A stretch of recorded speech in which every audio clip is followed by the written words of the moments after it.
Retired ఉద్యోగుల GPF కమ్యూటేషన్లకు 2,000 కోట్లు, 100 రోజుల్లో 6,000 కోట్ల బకాయిలు క్లియర్ చేస్తామన్న ప్రభుత్వం. అంటే ఇంకా 3 నెలల పైన ఆగాలన్నట. మొత్తం క్లియర్ కావాలంటే ఇంకా 3 మంత్స్ ఆగాలి. హామీ ప్రకారం తొలి విడతగా 2,000 కోట్లు మంజూరు. డిప్యూటీ సీఎం భట్టి ఆదేశాలతో నిధులు విడుదల చేసిన ఆర్థిక శాఖ నిర్ణీత గడువులోగా మిగిలిన సొమ్ము విడుదలకు వేగంగా కసరత్తు. బీఆర్ఎస్ హయాం నుంచి బిల్లులు పెండింగ్. రిటైర్ అయిన రోజే విరమణ ప్రయోజనాలు ఇవ్వాలని ఆనాడు కేసీఆర్ మాట. ఆ మాట చెల్లుబాటు కాక పేరుకుపోయిన బకాయిలు. ప్రస్తుత ప్రభుత్వం చొరవపై పెన్షన్దారుల హర్షం. బేసిక్గా ఏమైపోయిందంటే చాలామంది ఎప్పుడో రిటైర్ కావాలా, కానీ వాళ్ళందరి పదవీ విరమణ వయస్సుని 2 ఏళ్ళు 3 ఏళ్ళు పెంచినట్టుండు కదా. ఆ పదవీ విరమణ వయసు ఆ రోజు ఎందుకు పెంచిందంటే ఇగో ఈ బకాయిల నుంచి తప్పించుకోవడానికి. వాళ్ళు రిటైర్ అయిపోతే అవన్నీ సెటిల్ చేయాలి, అప్పటికే 10,000 కోట్ల పైన అవుతుంది. అవన్నింటి నుంచి తప్పించుకోవడానికి పదవీ విరమణ వయసును పెంచేసిండు. ఇప్పుడు ఆ పెంచిన పదవీ విరమణ వయసు ప్రకారం వాళ్ళంతా లాస్ట్ ఇయర్ అంత ముందు ఇయర్ ఇప్పుడు రిటైర్ అవుతున్నారు ఒక్కొక్కరు. అట్లా 1,000 కోట్ల బకాయిలు పేరుకుపోయినాయి. ఈ గవర్నమెంట్ కూడా దీన్ని కొంత ముందుగానే ఆలోచించి సెటరైట్ చేసి అయిపోయేది. ఇప్పుడు ఎన్నో అమ్ముతున్నారు కదా, ఆడ భూమి అమ్మితే రాయదుర్గంలో 1,400 కోట్లు వచ్చింది, అంతమందికి వచ్చింది. అన్ని రకరకాల ఈక్వేషన్స్ ఉన్నాయి. కబ్జా చేసిన భూములు వెనక్కి తీసుకోండి బాబు, అవి అందులో ఒక 10% 20% వేలం వేసిన అద్భుతాలు జరుగుతాయి తెలంగాణలోని పదే మొత్తుకుంటున్నాం. అయినా కూడా ప్రభుత్వానికి కనీసం చీమగుట్టినట్టు కూడా లేదు. ఏమవుతుందిలే అనుకున్నారు. ఇది కాస్త ప్రభుత్వానికి చాలా చెడ్డ పేరు తీసుకొచ్చింది. రిటైర్ ఉద్యోగులంతా రోడ్ల మీదకి వచ్చి ధర్నాలు చేస్తున్నారు, కొట్లాడుతున్నారు. వాళ్ళు చాలామంది ప్రాణాలు కోల్పోతున్నారు. మేము రీసెంట్ డేస్లో ఖమ్మం జిల్లాలో ఖమ్మం పట్టణంలో ఒక రిటైర్ ఉద్యోగి చనిపోతే ఆ కుటుంబం దగ్గరికి వెళ్ళి అక్కడ గొడవ చేస్తే ఇమీడియట్గా నెక్స్ట్ డేనే వాళ్ళ అకౌంట్లో 60 లక్షల రూపాయలు పడ్డాయి. అప్పటికే ఆయన చనిపోయిన ఆయన రిటైర్ పోలీసు భార్య కూడా హాస్పిటల్లో పడితే ఆమె కూడా చనిపోయింది 2 రోజులకి. సో ఇట్లా వాళ్ళ ఆరోగ్యాన్ని బాగు చేసుకోవడానికో రకరకాల వాటికి ఆ డబ్బులను ఉపయోగించుకోవాలనుకుంటే రిటైర్ అయిన తర్వాత మాకు ఇమీడియట్గా డబ్బులు వస్తే వాటి కోసం ఖర్చు పెట్టాలనుకుంటే వీళ్ళు డబ్బులు ఇవ్వకపోయి ట్రీట్మెంట్ అందాక ప్రాణాలు కోల్పోతున్నారు. సో ఇది పెద్ద సమస్యగా మారింది. మొత్తానికైతే ప్రభుత్వం ఇప్పుడు విడుదల చేసింది కూడా కేవలం 2,000 కోట్లే, ఇంకా ఉన్నది పెండింగ్. రిటైర్డ్ ఉద్యోగుల విషయంలో రాష్ట్ర ప్రభుత్వం కీలక నిర్ణయం తీసుకుంది. ఏండ్లుగా పెండింగ్లో ఉన్న వారి బకాయిలను తీర్చే అంశంలో తొలి అడుగు వేసింది. పెన్షనర్లకు సంబంధించిన 6,000 కోట్ల బకాయిలను 100 రోజుల్లోగా క్లియర్ చేస్తామని మాటిచ్చిన రాష్ట్ర ప్రభుత్వం తొలి విడతగా రిటైర్డ్ ఉద్యోగుల జీపీఎఫ్ జనరల్ ప్రావిడెంట్ ఫండ్ కమ్యూటేషన్ల బకాయిలు చెల్లించేందుకు శుక్రవారం 2,000 కోట్లు విడుదల చేసింది. రాష్ట్ర ఉప ముఖ్యమంత్రి భట్టి విక్రమార్క ఆదేశాల మేరకు ఆర్థిక శాఖ అధికారులు నిధుల విడుదలకు చర్యలు తీసుకున్నారు. ఒకేసారి ఇంత పెద్ద మొత్తంలో నిధులు విడుదల చేయడం సాహసోపేతమైన నిర్ణయమనే అభిప్రాయాలు వ్యక్తమవుతున్నాయి. కానీ రిటైర్డ్ ఉద్యోగులకు ఇచ్చిన హామీ నిలబెట్టుకోవాలన్న ఉద్దేశంతో అసలు బేసిక్గా ఇది ప్రభుత్వాల యొక్క బాధ్యత. ఇదేమి వాళ్ళ అకౌంట్లకు వెళ్ళి ఇంకో దాంట్లోకి వెళ్ళి ఇస్తలేరు. వాళ్ళు పనిచేసిన కాలంలో వాళ్ళకి కట్ అయిన అమౌంటే మళ్ళీ రిటర్న్ ఇస్తున్నారు గంతే. దానికి ఇంత ఆలస్యం జరిగి ఇన్ని నెలల తర్వాత ఇచ్చి ఇదేదో గొప్ప విషయంగా చెప్పుకోవడం అన్నది ఇది కరెక్టే కాదు. కాకపోతే ఏంటంటారు, ఇచ్చినాం కదా దీన్ని కూడా మీరు అభినందించకపోతే ఎట్లా? ఇవ్వడం సంతోషమే, కానీ ఇది ఎప్పుడు ఇవ్వాలా, ఎప్పుడు చేయాలా, ఎందుకు ఈ సిచ్యువేషన్ వచ్చింది? రిటైర్ అయిన ఉద్యోగికి ఇమీడియట్గా వాళ్ళ బెనిఫిట్స్ వాళ్ళకి తక్షణమే ఇవ్వాలి కదా. మరి ఎందుకు ఈ పరిస్థితి వచ్చిందంటే మొత్తం అప్పుల పాలైన తెలంగాణ, ఆగమైన తెలంగాణ. అందుకే ఈ సిచ్యువేషన్. సర్పంచ్ల బిల్లులు పెండింగు, కాంట్రాక్టర్ల బిల్లులు పెండింగు, రిటైర్డ్ ఉద్యోగుల పెన్షన్ బెనిఫిట్స్ పెండింగు, ఉద్యోగుల డిఏలు పెండింగు, ఉద్యోగుల పిఆర్సీ పెండింగు. ఏదైనా అడుగు ముందుకు పడుతుందా? నిజానికి రిటైర్డ్ ఉద్యోగుల పదవీ ప్రయోజనాలకు సంబంధించిన బిల్లులు చాలా కాలంగా పెండింగ్లో ఉన్నాయి.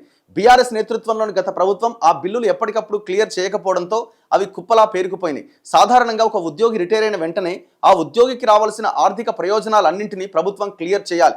బీఆర్ఎస్ అధికారంలో ఉన్నప్పుడు మాజీ ముఖ్యమంత్రి కేసీఆర్ కూడా ఇదే విషయాన్ని ఉద్ఘాటించారు. ఉద్యోగి రిటైర్ అయిన రోజే ఆర్థిక ప్రయోజనాల మొత్తాన్ని చెల్లించాలని, ఆ ఉద్యోగిని గౌరవంగా సత్కరించి ప్రభుత్వ వాహనంలోనే ఇంటి వద్ద దిగబెట్టాలని కూడా కేసీఆర్ అప్పట్లో ఆదేశించారు. కేసీఆర్ చెప్పిన మాటలు కార్యరూపం దాల్చలే.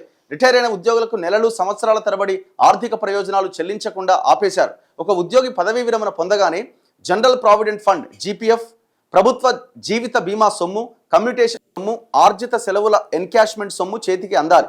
ఇవి పూర్తిగా ఉద్యోగికి సంబంధించిన సొమ్మే. ఉద్యోగి దాచుకున్న సొమ్మును కూడా ఆనాటి ప్రభుత్వం వారికి ఇవ్వలేకపోయింది. వీటితో పాటు ప్రభుత్వం నుంచి చెల్లించే 16 లక్షల గ్రాట్యుటీ కూడా ఉంటుంది.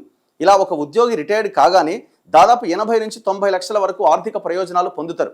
ఈ సొమ్మును గత ప్రభుత్వం చెల్లించకపోవడంతో రిటైర్డ్ ఉద్యోగులు చాలామంది కార్యాలయాల చుట్టూ తిరుగుతూ వచ్చారు. అయితే రాష్ట్రంలో కాంగ్రెస్ అధికారంలోకి వచ్చిన తర్వాత పెండింగ్ బిల్లులు క్లియర్ చేస్తామని రిటైర్డ్ ఉద్యోగులకు హామీ ఇచ్చింది. కానీ రాష్ట్ర ఆర్థిక పరిస్థితి దృష్ట్యా కొంత కాలయాపన జరిగింది. ఎట్టకేలకు రేవంత్ రెడ్డి చొరవ తీసుకుని నిధులు విడుదల చేస్తామని వెల్లడించారు. ఏప్రిల్ 23వ తేదీన జరిగిన కేబినెట్ సమావేశంలో ఉద్యోగుల బిల్లులను, ముఖ్యంగా రిటైర్డ్ ఉద్యోగుల బిల్లులను ముందుగా క్లియర్ చేస్తామన్నారు. ఉద్యోగులకు సంబంధించిన జీపీఎఫ్ పార్ట్ ఫైనల్, బీమా క్లెయిమ్లు, ఇతరత్రా బిల్లులు దాదాపు 6,200 కోట్లు, పెన్షనర్ల బిల్లులు దాదాపు 8,000 కోట్ల వరకు పెండింగ్లో ఉన్నాయట. అయితే పెన్షనర్లకు సంబంధించిన 6,000 కోట్లను 100 రోజుల్లో క్లియర్ చేస్తామని కేబినెట్ ప్రకటించింది. ఆ తర్వాత ఉద్యోగుల జేఏసీ నాయకులతో సచివాలయంలో జరిగిన సమావేశంలో రేవంత్ రెడ్డి కూడా ఈ విషయంలో భరోసా ఇచ్చారు. పెన్షనర్ల సొమ్మును ముందుగా విడుదల చేస్తామన్నారు. అన్నట్లుగానే ప్రభుత్వం 6,000 కోట్లలో 2,000 కోట్లను శుక్రవారం విడుదల చేసింది. డిప్యూటీ సీఎం మల్లు భట్టి విక్రమార్క 2,000 కోట్లు విడుదల చేయాలంటూ ఆదేశించిన మీదట ఆర్థిక శాఖ అధికారులు నిధుల విడుదలకు చర్యలు తీసుకున్నారు. ఈ నిధుల ద్వారా రిటైర్డ్ ఉద్యోగులకు సంబంధించిన జీపీఎఫ్ బిల్లులు 100% క్లియర్ అయ్యాయని ప్రభుత్వం ప్రకటించింది. 2025 మే నెల వరకు పెండింగ్లో ఉన్న కమ్యూటేషన్ బకాయిలన్నింటినీ పూర్తిగా క్లియర్ చేసినట్లయిందని వివరించింది. ముందస్తు ప్రణాళిక, పక్కా కార్యాచరణతోనే ఇది సాధ్యమైంది. ఇచ్చిన మాట ప్రకారం మిగిలిన 4,000 కోట్ల బకాయిల సొమ్ము కూడా నిర్ణీత గడువులోగా ఉద్యోగుల ఖాతాల్లో జమ చేయడానికి ప్రభుత్వం శరవేగంగా కసరత్తు చేస్తోందని తెలిపింది. ఇప్పుడు ఇదంతా ఇక కథ వ్యవహారం. ఇప్పుడు ఈ పేపర్ కూడా గతంలో ఇయ్యలేదు, కరెక్టే. ఇప్పుడు ఏదో కష్టపడ్డరు, చేసిర్రు, ఇచ్చిర్రు అనే విధంగా రాసుకుంటూ వచ్చింది. మరి రిటైర్డ్ ఉద్యోగులు రోడ్ల మీదకి వచ్చినప్పుడు ఏనాడన్నా ఈ పేపర్లు ఒక వార్త రాసినాయా? వాళ్ళ ఆందోళన, వాళ్ళు చేసిన పోరాటాన్ని ఒక వార్త రాసినాయా? వాళ్ళు ఎంతోమంది ప్రాణాలు కోల్పోయినారు ఇప్పటికే చాలామంది. మరి వాళ్ళ గురించి ఒక్క వార్త రాసిరా? ఇప్పుడు ఇయ్యంగానే ఆహా ఓహో ఇచ్చిర్రు అనుకుంటే రాస్తున్నారు. అది వాళ్ళ బాధ్యత. దాంట్లో ఏం గొప్పతనం కానీ ఇంకోటి కానీ లేదు. వాళ్ళు దాచుకున్న సొమ్మునే వాళ్ళకి ఇచ్చిర్రు గంతే. సింపుల్గా ఏమంటారంటే గత ప్రభుత్వం చేయండి, ఏం చేసినారు? ఎవడైనా చేయాల్సిందే. ఆయన చేయలేదు కాబట్టి కదా ఆయన పక్కన పెట్టింది. ఆయన చేయలేదు కాబట్టి ఆయన పక్కన పెట్టి మిమ్మల్ని అధికారంలోకి తీసుకొచ్చినారు. మీరు ఏం చేయాల్సిన ఫస్ట్ ఇమీడియట్గా దీనికి ఏంది, ఎట్లా చేస్తే దీన్ని మనం ఈ సమస్యను పరిష్కరించగలుగుతామని ఫోకస్ చేసి ఉంటే ఇన్ని 2.5 సంవత్సరాలు పట్టేది కాదు కదా.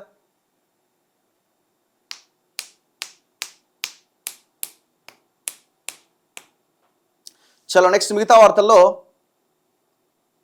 నిన్న గురుకుల ఇంటర్ ప్రవేశ పరీక్ష ఫలితాలు విడుదలైనాయట. ఫలితాలు విడుదల చేస్తున్న మంత్రి అడ్లూరి. సో ఎంట్రెన్స్ అన్నమాట ఇది. గురుకులాల్లో ఇంటర్మీడియట్ ఎంట్రెన్స్కి సంబంధించిన రిజల్ట్స్. తొలి విడతలో 18,401 మందికి సీట్లట. జూన్ 1 నుంచి తరగతులు. విద్యార్థులు కాలేజీల్లో చేరేందుకు జూన్ 7 తుది గడువు. కేసుల మాఫీ కోసం కాషాయ నేతల కాళ్ళు పట్టుకుంటున్నారట. ఎవరు? మీకు పౌరుషం గురించి మాట్లాడే అర్హత లేదు. కేటీఆర్ వ్యాఖ్యలకు ఎక్స్లో మంత్రి పొంగులేటి కౌంటర్. కాంగ్రెస్ ప్రభుత్వమే ఎక్కువ ఇండ్లు నిర్మిస్తే మీరు పోటీగా దూరంగా ఉంటారా అంటూ సవాల్ చేస్తున్నాడు పొంగులేటి. ఇప్పుడు కేటీఆర్కి పొంగులేటికి మధ్య యుద్ధం నడుస్తున్నది. మేము ఇన్ని ఇండ్లు కట్టిస్తాం, హైదరాబాద్లో ఇండ్లు కట్టిస్తాం, మేము కట్టియకపోతే మేము ఎలక్షన్లో ఓటు అడగమని ఆయన కూడా గతంలో గట్లే అన్నాడు. ప్రతి ఇంటికి నీళ్ళు ఇస్తాం, అది ఇస్తాం, ఇది ఇస్తాం, లేకపోతే ఓట్లు అడగమన్నాడు. ఏది ఇచ్చింది లేదు. ఓట్లు అడిగిండు, ఓడిపోయిండు. ప్రజలు గమనించారు కదా. ఇప్పుడు ఈయన ఇంకో సవాల్ చేస్తున్నాడు, మేము ఇల్లు కట్టియకపోతే అని స్టార్ట్ చేసిండు. ఏం కట్టిస్తాడో చూడాలి. 2.5 ఏళ్ళు అయిపోయింది. 2.5 ఏళ్లలో హైదరాబాద్లో అయితే ఒక ఇల్లు కట్టలే. గతంలో కట్టిన ఇల్లు కూడా ఇంతవరకు ఇచ్చే ప్రయత్నం చేస్తలేరు.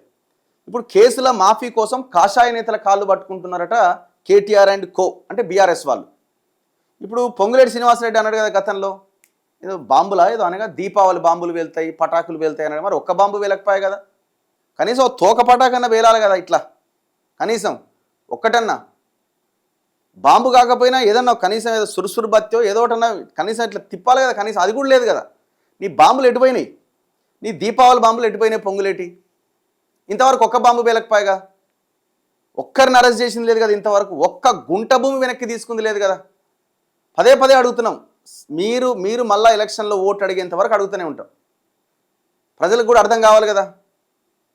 మీరు ఏదో మార్పు తీసుకొస్తాం, అవినీతిని రూపుమాపుతాం అన్నారు. అవినీతిని రూపుమాపుతాం, కబ్జాలు ఆపుతాం, చేసిన కబ్జాలు వెనక్కి తీసుకొస్తామని మీరే కబ్జాలు చేయబడుతుంది. మస్తుంది మీ కథ. కేటీఆర్కి మీకేం తేడా ఉందా? KTR Ponguleti both are same.